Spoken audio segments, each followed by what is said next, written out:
Hello and welcome back to our study of Peninei Halacha, the teachings of Rabbi Eliezer Melamed Shlita. Well, we hope everyone had a good Shabbos, an enjoyable weekend, as we are now beginning a new week of learning, and we ask you to continue davening for Chaylei Tzva Gana Yisrael, for Shalom Echal B'Tzvah Yisrael, the safety of brothers and sisters in Israel. We learn each day Le'ili Nishmat and Daniel Shimon ben Harav Deron V'Sheli Shem Kam Damo. Just to give you a bit of a scheduling outlook here. So this week, of course, is going to be Rosh Chodesh Menachem Av on Wednesday, which is the beginning of the 9 days, which then will take us through Tisha B'Av. So if I could peruse the simanim and seifim that we have left here as far as Tisha B'Av goes. So we have, let's say, a handful of seifim left. So if I have to count, I'm just doing this out loud online while you're with me. So it's 1, 2, 3, 4, 5, 6, 7, 8, 9, 10, 11, 12, 13, 14, 15, 16, 17 or so. So I might try to double up some episodes so we could really finish this before Tisha B'Av, or I'll release a couple of double episodes, whatever it might be. But I would love to be able to conclude this in time for Tisha B'Av, certainly up until Shabbos Nachum. Tisha B'Av is on a Thursday, so we can maybe even just release them all because this is appropriate learning for Tisha B'Av. So certainly that's something one can do on Tisha B'Av as well. So maybe I'll just record one long episode that we'll release for Tisha B'Av itself. I don't know, we'll see. We'll figure it out, but I just want to give you an idea that hopefully we'll be able to finish this whole section in the proper calendaric time. But the next thing we have is Isser Achila Shtia V'Din Cholam V'Yoledes. Isser Achila V'Shtia Nisbar B'Hilchas HaTzomas HaKalim. So earlier in the rules of the regular fast days, we talked about the prohibition of eating and drinking. And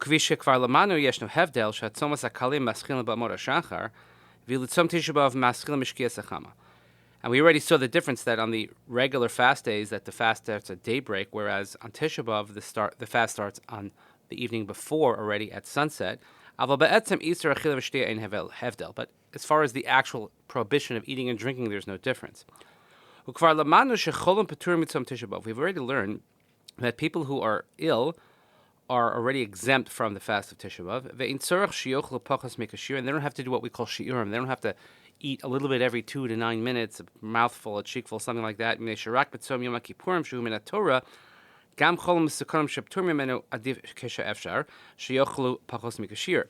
That applies to Yom Kippur, which is a Torah obligation where people who are ill, even if they are in some sort of danger and they cannot fast, and they're exempt from the fast, but still it's better that they eat a little bit of food at a time. That's what's called shiurim. But if someone is ill on Tisha B'Av, completely exempt, and therefore there is no need that you do this shiurim. And there's also no need to say, I'll fast a little bit and then break my fast whenever. However, many Acharonim have written, he said if it's possible, if people who are sick, they should try and be strict, and they shouldn't eat or drink at nighttime. So they should at least have a partnership in the pain and the suffering of the congregation. But in the morning, they could eat and drink as needed without any boundaries. A long note here, note number 2, worth looking at, about Achola, whether or not they should eat with shiurim. Again, it's beyond the scope of our conversation, but it's worth looking at. Yoledes ad shloshim yom mileidasa nechshav kechola she'odlo hischazka maspik mehaleida. Someone who's given birth within 30 days of childbirth is considered like a chola, someone who is ill, that has not had her strength back, and therefore is fully exempt from the fast. And already from the time where she's starting to have the birth pangs, contractions, things like that, or if they have to take her to the hospital, then she's already exempt from the fast. If someone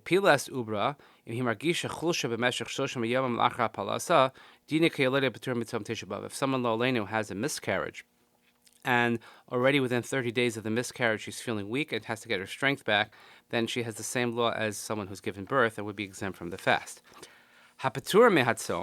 those who are exempt from the fast, and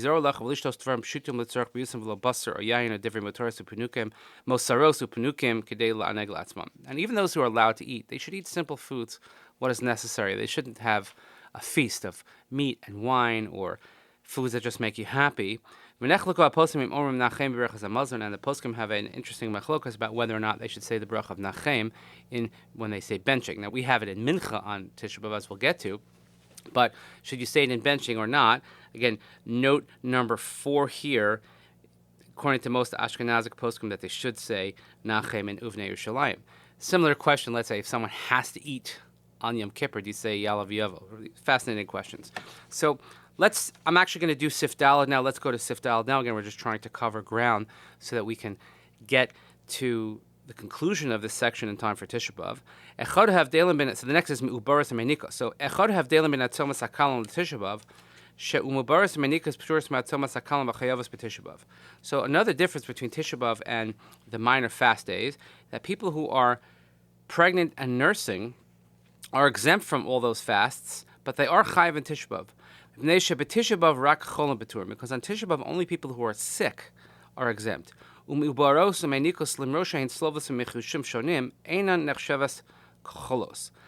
people who are pregnant or nursing, even though they may have various conditions that cause discomfort, but they're not considered in the category of a cholah. But if they have a specific weakness, then they would be exempt. So let's see what this means. For example, so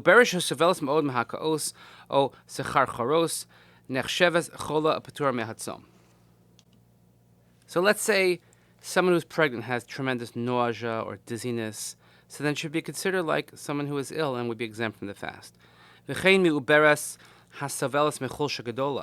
Also, someone who is pregnant and has a greater difficulty or a greater illness, meaning there's perhaps a loss of blood, and he writes here in the note, pachos mi 10 grams hemoglobin. So if you're measuring your hemoglobin count, or patur me'atzom would be exempt. And certainly, if there is a chashash, if there's a concern that fasting will cause something bad to happen, like a miscarriage, chas v'shalom, or going into labor, something like that, and someone who is not sure if she is a cholah, she should begin to fast. And if she starts to feel weakness, or a great weakness, then she has left the category of being a regular pregnant person, or if we were in the politically correct world, the gestational parent, or whatever that stupidity is, but sorry for the political commentary. And then she would go into the category of a real cholah, and then she should eat and she should drink. So let's say someone who has gestational diabetes, a case like that, where you consult with the doctor. Sometimes the doctors will tell you absolutely you shouldn't fast, and sometimes they'll tell you that you should fast. So if they say you should fast, well, then you could start the fast. And the moment you start to feel anything that's uncomfortable, or you're starting to feel unwell, then certainly one could break one's fast as normal. K'fi shelamadnu, meinekes chayeves b'tzom Tisha B'Av. As we have learned, that someone who's nursing is obligated in Tisha B'Av. V'af shehatzom kasher yosel meinekes. And even though fasting is difficult for someone who's nursing, because as far women who are nursing need the food and the energy and the nutrients to help with the flow of the milk, and this can disrupt that. Nevertheless, she's not considered a cholah. And the baby that is nursing is not suffering from the fast. Because let's say the mother is not one of those where the milk is going to stop flowing or certainly decrease because of the fast. Is not going to feel anything. But if, let's say, the milk does decrease as a result of the fast,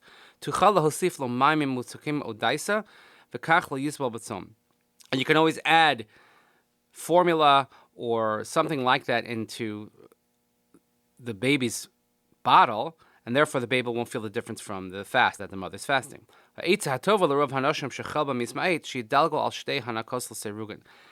The good advice here, see, Rav Malamed giving advice to nursing mothers, it's amazing, is that people, if they have women who have an issue with their milk decreasing as a result of a fast, so you should do skip 2 nursings. Kolomar isha sheminika kol shalosh sha'os. So if she nurses every 3 hours, ta'anik be'esek b'boker, she should nurse at 10 a.m. Ub'shah achas titein lo tachlif, and then at 1 o'clock she can give a bottle. V'shuv tanik barba, and then nurse again at 4 o'clock. V'shuv titein lo tachlif b'shah sheva, and then at 7 o'clock. In other words, you just kind of skip nursings to get the baby used to having something else. And therefore she'll get in a pattern, and she won't suffer during the fast, and also she won't have a decrease of the flow of milk. And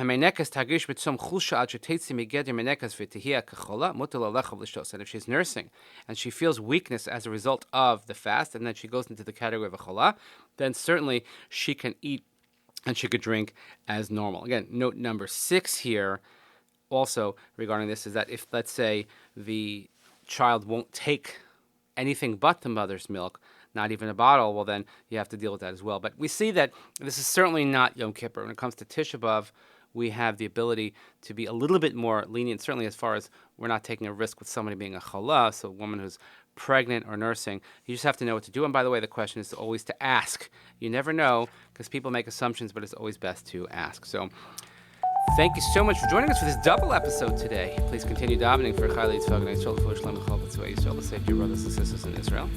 Learning each day Le'ilei Nishmat Sarah and Daniel Shimon Ben Harav, the Rome of the Shil Shem Kutamo. Thank you so much for joining us. Have a great day. We'll see you here next time.